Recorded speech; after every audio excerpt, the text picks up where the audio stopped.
E aí, gente, tudo bem? Meu nome é Dilan Silva, sou professor da Rede Força Máxima, trabalho na unidade da penha circular. E hoje a gente vai dar aqui prosseguimento ao nosso bate-papo sobre a Guerra Fria, né? Hoje a gente vai falar da chamada coexistência pacífica, né? A ideia é que as grandes potências, Estados Unidos e a União Soviética, conseguissem conviver pacificamente, né? Daí o nome coexistência pacífica. Só que a gente vai ver que não foi tão pacífico assim essa coexistência. Tudo bem? Então vamos lá entender os antecedentes, né, da coexistência pacífica. Beleza? Vamos lá. Antecedentes, né? A União Soviética. Como a União Soviética estava antes da chamada coexistência pacífica? Primeiro, o governo de Stalin, né? A stalinização da União Soviética. A gente vai ter, basicamente, um desmonte da NEP, né? Daquela nova política econômica lá de Lenin. Né? Lembra? Dar um passo atrás para dar dois na frente? Lenin tomou medidas liberalizantes, né? Medidas até aí capitalistas dentro da União Soviética, e falando que era necessário para fazer a União Soviética caminhar, beleza?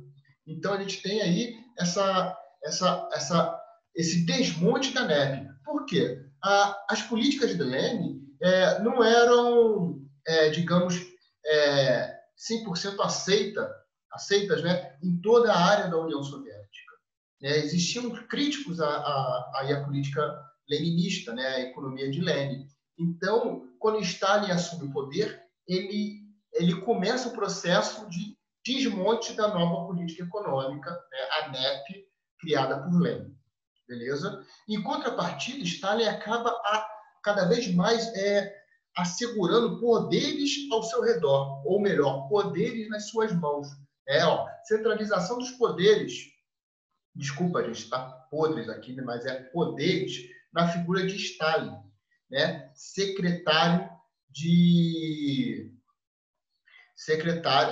O Stalin, ele era o secretário, né? O secretário geral do partido, né? Gente, não é poderes, tá? Tá aqui, ó. Poderes, tá? O Stalin, ele era o quê? Ele era o secretário-geral do partido, né? Ele era o secretário-geral do partido, ele era o primeiro-ministro e o ministro da Defesa.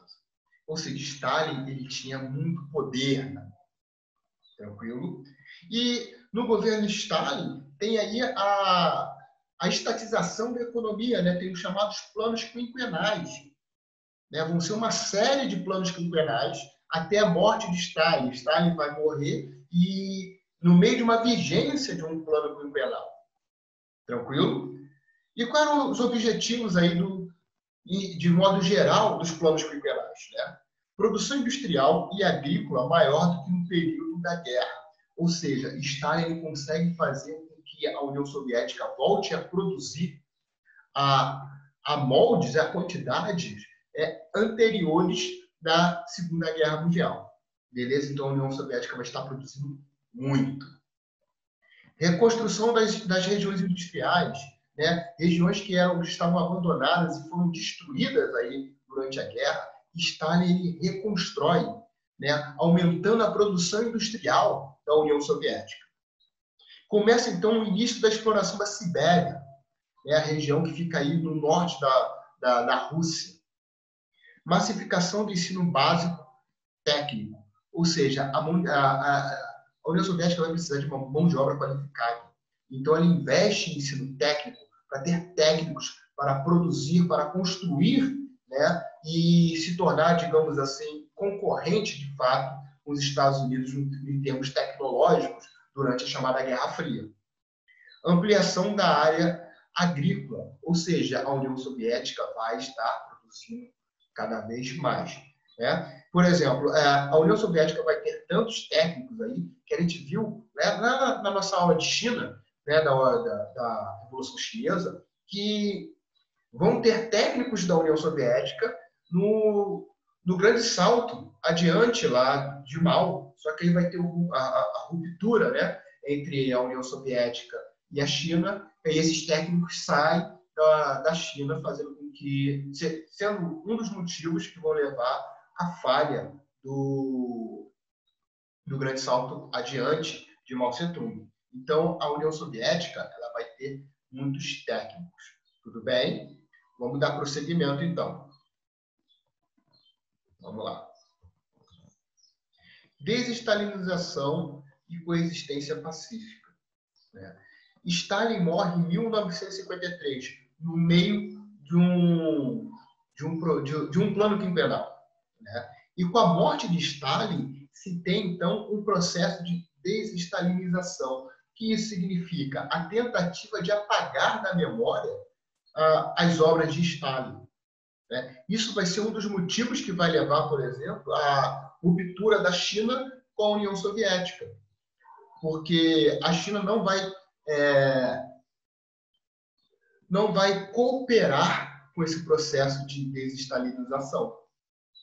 Né? Então, o Stalin morre, se tem, então, todo um processo para se apagar a memória de Stalin da União Soviética. Tudo bem? Certinho até aqui? Vamos prosseguir. Né? Stalin morre e assume o Nikita Khrushchev. Né? Sucedeu Stalin no início de período liberalizante. Né? Khrushchev ele tomou uma série de medidas que contribuem para o fim para o processo de desestalinização e um processo de medidas liberalizantes dentro da União Soviética. Obviamente que a política de Khrushchev ela vai encontrar uma série de oposições dentro da União Soviética, sobretudo de setores ligados ainda ao stalinismo.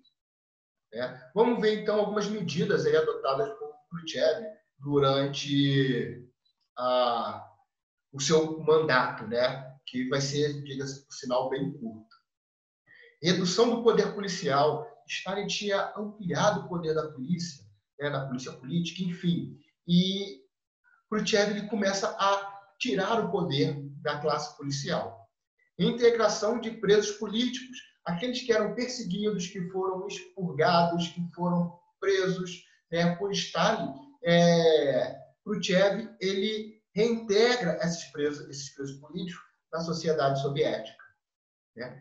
Fim dos trabalhos forçados, dos gulags. Né? Stalin mandava para esses gulags a sua oposição para fazerem trabalhos forçados. E no governo de Khrushchev, esses gulags deixaram de existir. Muitos deles eram ali na chamada Sibéria, uma região que é basicamente gelo o ano inteiro, né? Com temperaturas baixíssimas. Então, o Khrushchev vai acabar com esses campos aí, com essas prisões arbitrárias e com os gulags, beleza? Descentralização de alguns setores econômicos, que gerou o aumento da produção e no poder de compra dos trabalhadores. Ele vai descentralizar os setores econômicos. Isso vai gerar um aumento, né, da produção, ou seja, vou produzir mais e, consequentemente, o aumento do poder aquisitivo do salário do trabalhador. Tranquilo? Então, essas foram algumas medidas que Khrushchev vai tomar aí durante o seu governo. Só que no governo Khrushchev, eu falei que ia ser um governo curto, ele se envolve nas questões, na crise dos mísseis de Cuba. O que foi isso? Foi uma tentativa da União Soviética em instalar mísseis nucleares em Cuba. Cuba está ali coladinha do lado dos Estados Unidos. Seria basicamente mísseis nucleares instalados no quintal, na porta do quintal dos Estados Unidos. Né? Isso vai gerar um dos momentos mais tensos de toda a Guerra Fria. Né? Um momento ali em que o mundo esteve prestes a perceber e a ver, né, uma guerra nuclear. Vai ter uma série de negociações, né, num momento tenso, até que os mísseis fossem retirados de Cuba. Então, por se envolver nessa questão dos mísseis cubanos, Khrushchev vai ter o seu apoio reduzido, beleza? Aproveitando, então, a questão aí dos mísseis de Cuba, né, vamos falar da saída do poder de Khrushchev. foi retirado do poder em 64 por um golpe de Estado. O poder foi assumido por Leonid Brezhnev. Leonid Brezhnev, ele era ligado ao stalinismo. Então, o governo Brezhnev vai voltar a ter perseguição à oposição, né? Vai voltar aí a ser mais centralizador, igual o governo de Stalin era, né? Então, todas as medidas aí que a gente viu aí do Khrushchev, no processo de desestalinização, boa parte delas vai ser retomada no governo Brezhnev. O governo de Leonid Brezhnev foi marcado pela burocratização e repressão política, né? Então, já que Khrushchev, né? Khrushchev, ele vai fazer o quê? Ele vai reintegrar presos políticos no governo de Brezhnev. A gente tem o quê? Uma repressão política, uma perseguição novamente às oposições. Intensificou a influência da União Soviética no mundo, apoiando o Vietnã do Norte e enfrentando a China. Khrushchev, ele vai achar, ele vai ser adepto do seguinte, que aonde o socialismo estiver precisando de ajuda, a União Soviética tem o direito de intervir.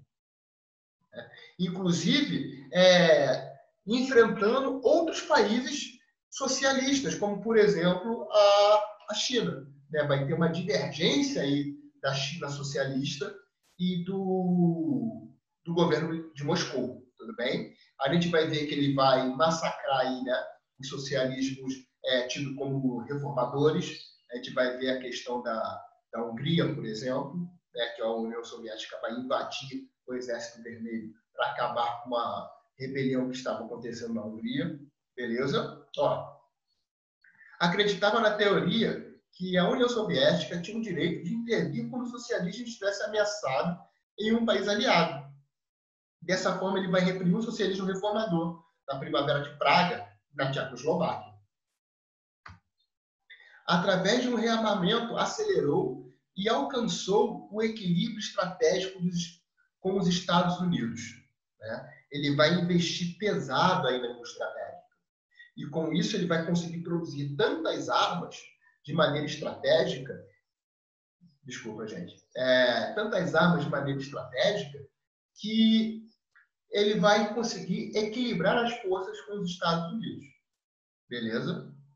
E é no governo dele que vai rolar uma troca entre os Estados Unidos e a União Soviética, né? O presidente norte-americano Nixon, né, ele vai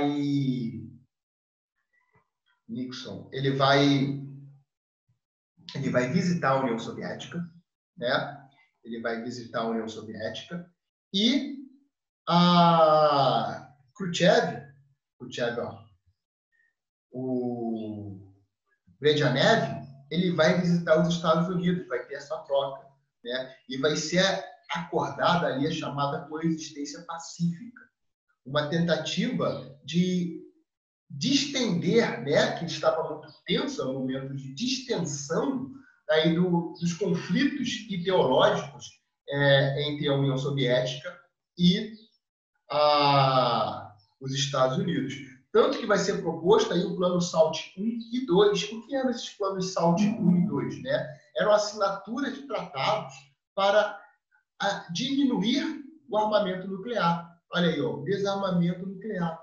Então, vai ter uma tentativa de diminuir a tensão entre esses dois países, né? Só que a gente vai perceber que não vai ser levado muito a sério essa extensão, né? Esse momento de coexistência pacífica, porque eles sempre vão estar envolvidos indiretamente em conflitos, ou até diretamente no campo ideológico falando, né?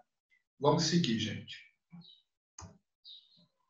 Mesmo com a sua independência, pulei um aqui, coexistência pacífica, Guerra de Suez. Suez fica aqui, no Egito, né? E é um canal muito estratégico. Por quê? Ele encurta a distância da Europa com a Ásia aqui. A Europa, né, os países vindo, as navegações vindas da Europa, passando pelo canal de Suez, tem aí, percorrem cerca de 11 mil quilômetros. E tendo que percorrer em volta da África, cerca de 19 mil quilômetros. Né? Então, é um canal extremamente estratégico. E ele vai ser um palco, né, para disputas entre a União Soviética, né, os interesses dos países capitalistas e os interesses da União Soviética socialista. Né? Vamos ver aqui. Guerra de Suez envolveu França e Inglaterra pela disputa do canal de Suez no Egito. Né? O Egito ele tinha um governo pró-capitalista ali, e o governo vai ser retirado do poder, e o governo que vai assumir vai propor a nacionalização, né, do canal de Suez. E isso vai gerar um grande conflito na região. Né? O Egito ele foi ocupado pela Inglaterra durante a corrida imperialista, lá no século XIX, né, aquela partilha da África, né, o imperialismo na Ásia, que a gente já está cansado de saber. Né? Então, o Egito ele foi ocupado pela Inglaterra, mas ele se tornou independente em 1922. Né? Mesmo com a sua independência, em 1922, o Egito continuou sob influência da Inglaterra. Ou seja, mesmo livre, o Egito continua sofrendo influências da Inglaterra. Em 1952, um grupo militar, liderado pelo coronel Gamal Abdel, organizaram um golpe de Estado que retirou o rei Farouk do poder. Esse rei ele é conivente com a Inglaterra. Né? A proposta do novo governo, até então, que é um governo que tirou o Farouk do poder, falava o seguinte: estatização das empresas, reforma agrária, limitação de participação de empresas estrangeiras no país.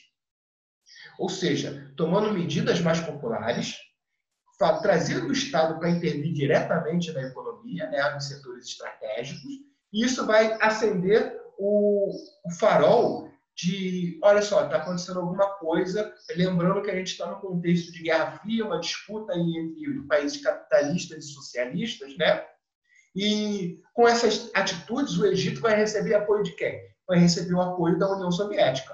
O apoio soviético ao Egito representava uma séria ameaça aos interesses de países como França, Inglaterra e Israel. Vejam só, eles tinham interesse, os países da Europa, né? E Israel, que está ali no Oriente Médio, tinha interesse do quê?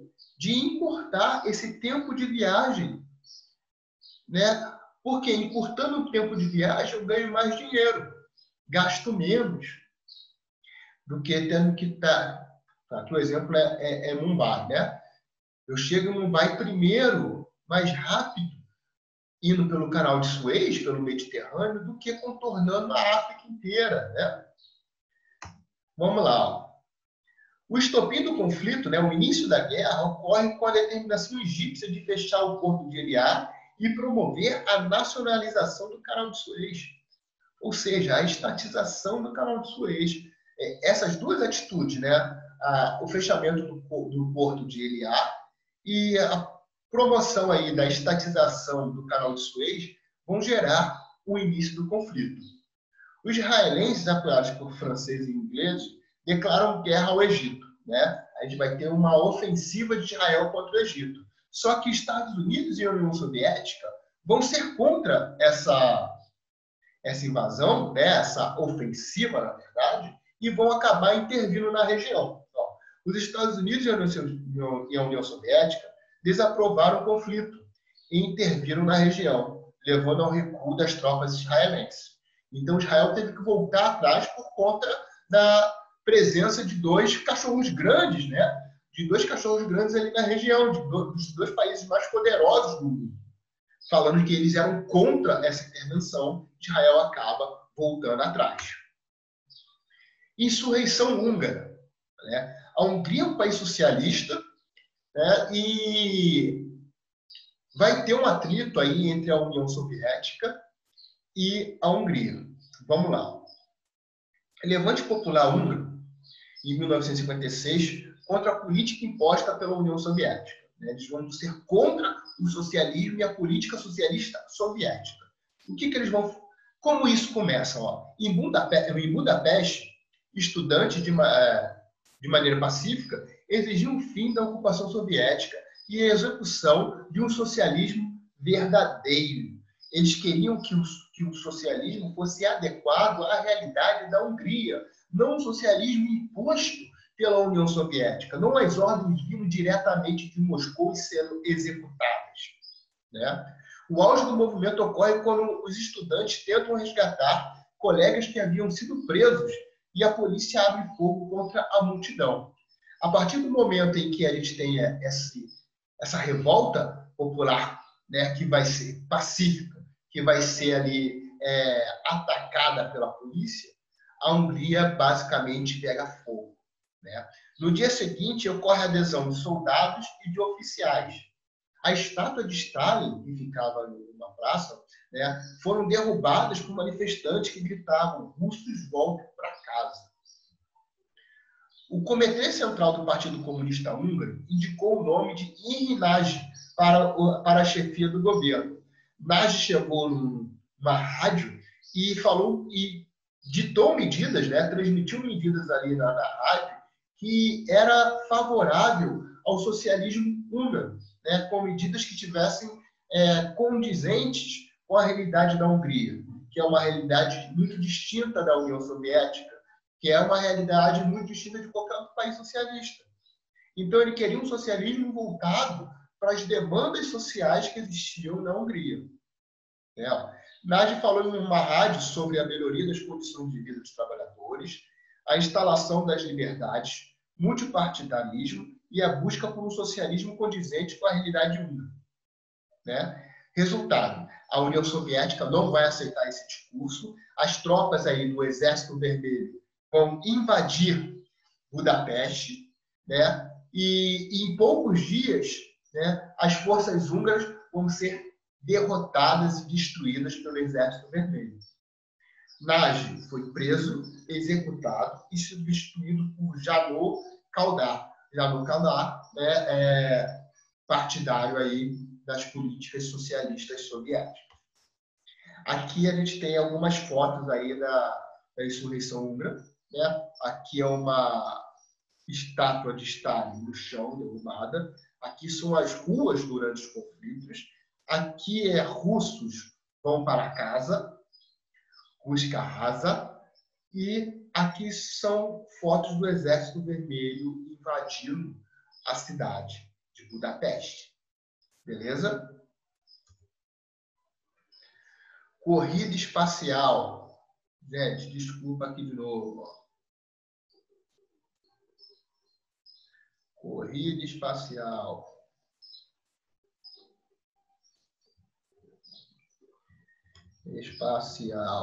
Beleza? Corrida espacial e corrida armamentista. Isso aí, a corrida espacial e a corrida armamentista está muito presente no nosso imaginário durante a Guerra Fria. Né? A gente tem aí uma grande produção cultural, sobretudo referente à corrida espacial. Né? A gente tem aí filmes de ficção científica sendo rodados aos montes na década de 50, 60, 70, né? Durante o período da Guerra Fria, histórias em quadrinhos também diversas aí, com bastante ficção. Né? Se vocês procurarem, aí, tem muita coisa na cultura pop referente à década de 50 que retrata aí o fascínio pelo espaço e a corrida espacial. Beleza? Vamos aqui, ó. A corrida espacial começou com o lançamento do satélite soviético Sputnik 1, em 57. É importante a gente ter na cabeça, na memória, que é o seguinte: a União Soviética ela vai despontar e vai liderar durante um bom tempo a corrida espacial. A corrida espacial, no primeiro momento, ela vai ser liderada pela União Soviética, ou seja, a União Soviética vai ter mais conquistas espaciais, né, do que os Estados Unidos.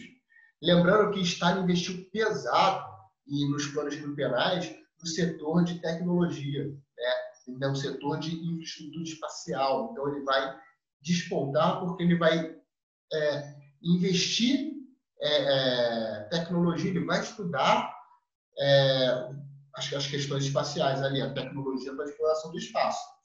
A NASA vai ser criada por John Kennedy, né? E antes mesmo da NASA, a verba destinada a tecnologias para a exploração do espaço nos Estados Unidos era muito pequena, né? Só a partir do momento que a União Soviética começa a despontar e se tem a criação da NASA, aí começa a chegar dinheiro pesado para a exploração espacial.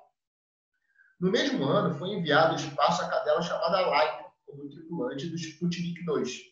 Então, a gente tem aí o primeiro ser vivo a ser enviado para o espaço, né? A cadela Laika a bordo da Sputnik 2.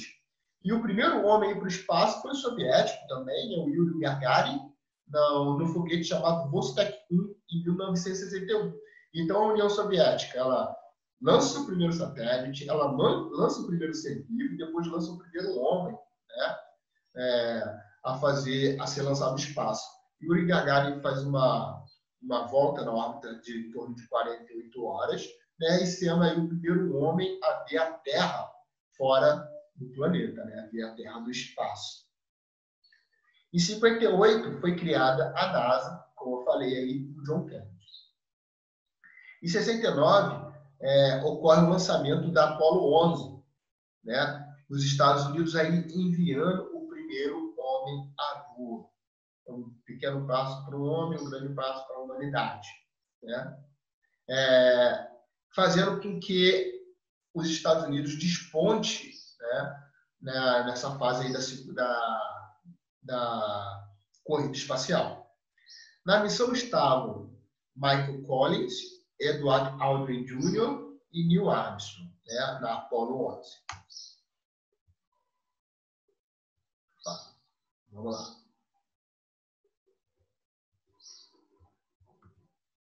Essa aqui são algumas fotos aí da chamada corrida espacial, beleza? A gente tem aqui, a gente vai ter aqui o lançamento de foguetes, a Laika, e a foto aqui do primeiro homem, né, da exploração lunar. Beleza? Tudo bem, gente? Espero que vocês tenham gostado. Até a próxima, meus queridos. Tchau, tchau.